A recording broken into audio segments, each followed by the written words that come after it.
Oh, okay. Day, whatever. I don't know anymore. I have such a good review of Dr. Cohen from NYU.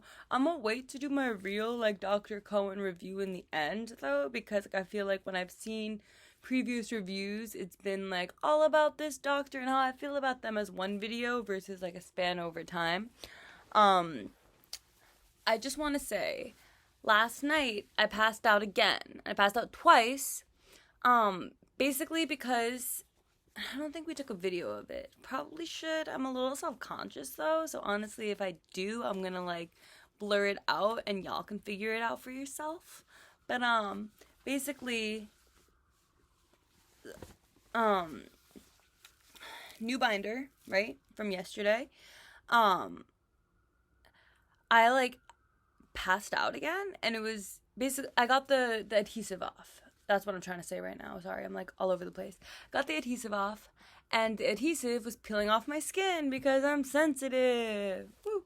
And so when it was peeling off, I had this raw patch right there, and so Dr. Cohen peeling it off also meant taking the things off my nipples. So those like yellow patches are now gone, and it's straight nipple. Um, and so she taught me how to do it. Basically, it's a different process that I will show you when they heal up a little bit more.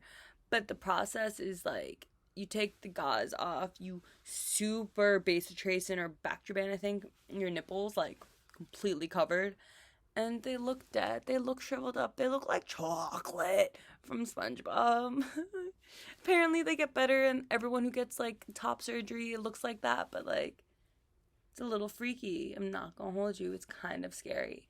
And so that, but then I was showing my sister wasn't in the appointment with me because she couldn't find parking. So I was gonna show my sister how to do it the first time.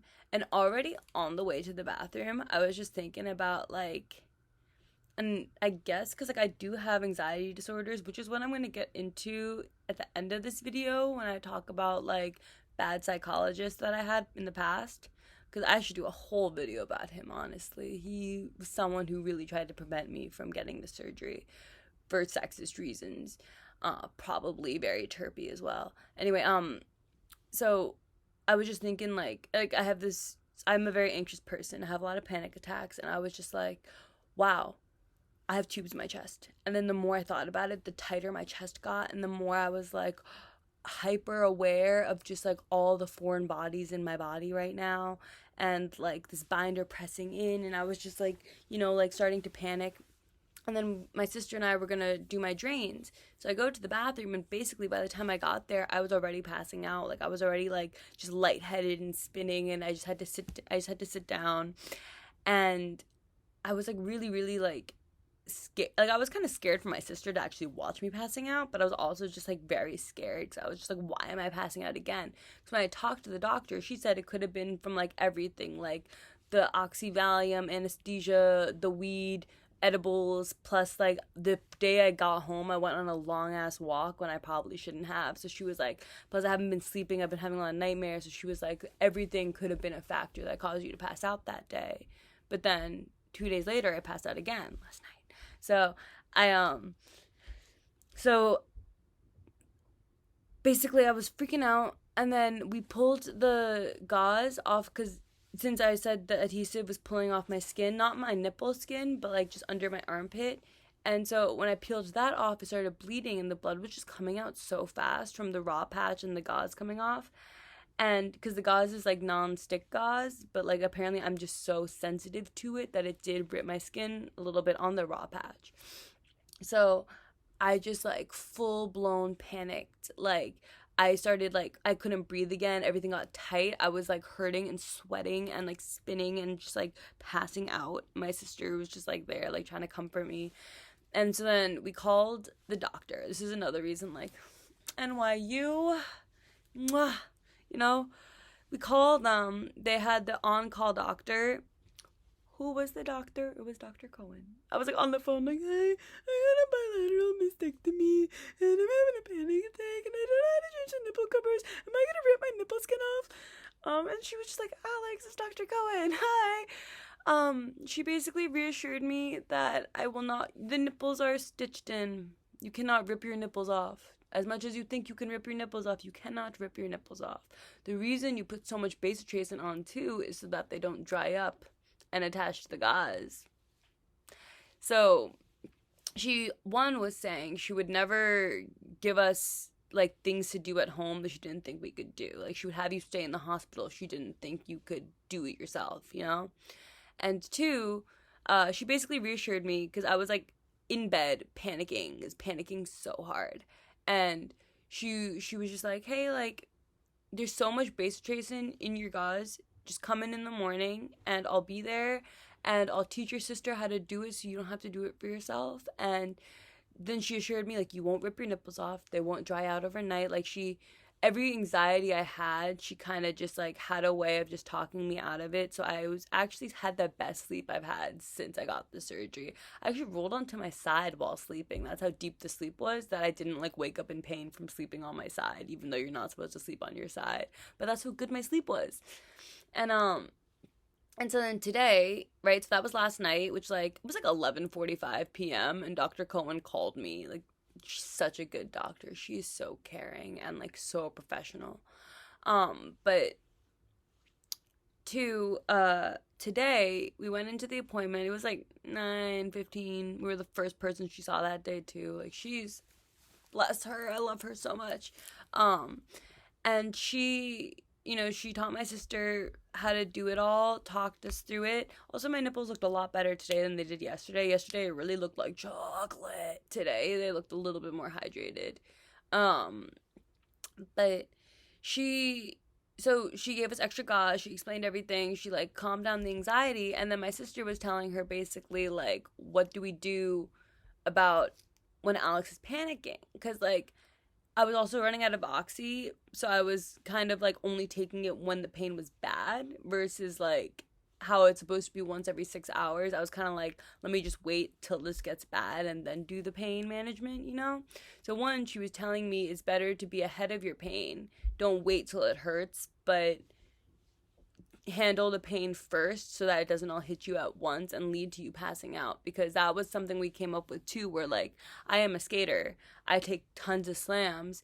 There is a very good possibility, or like a big possibility, that me passing out is just because my body has no other pain response.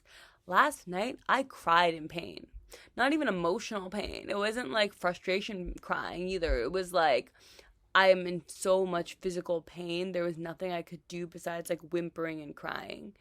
And, like, I don't know if y'all cry from pain often, but for me, that's, like, the first time that I can even remember where that's happened. Like, even when I broke my ankle, I wasn't crying. I was crying because my friends were having fun and I wasn't.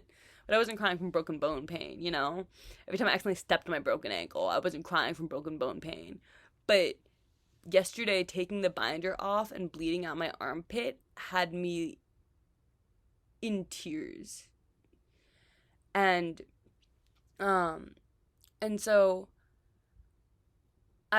so basically she was saying, like, one, don't wait to take your oxys, just take them. Like, manage your pain. Don't let it all hit you at once, especially with a panic attack, because that's when you pass out.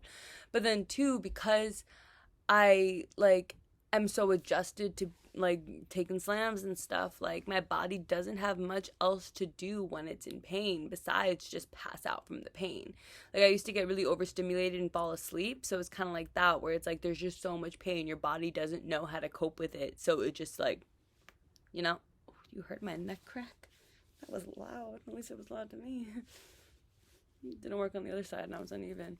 And so then my sister was like, so, like, what do we do about, like, their anxiety? Because, like, that was a big part of it too, was just, like, when I got the anxiety, my whole chest would tighten and it was just harder and harder and harder to, like, calm myself down. Like, that was where a lot of the pain was coming from, was just the tightness of my chest around the tubing. Like, not even, like, the incision parts. Like, yes, the armpits hurt. They really hurt. And I'm not going to pretend they don't. They really fucking hurt. Every time something brushes past one of my tubes, oh my God, dude. But when it came to, like, this, like, anxiety, tight-chestedness, and, like, the overthinking about all the tubing inside of me, that's really like, that was bad.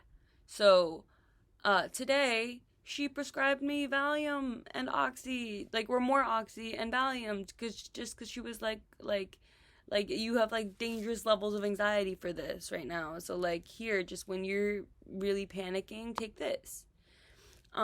Which was really nice of her. And it's already very helpful. Like, I was already starting to panic thinking about, I was trying to explain to my friend about the tubing in my chest, and then I was like,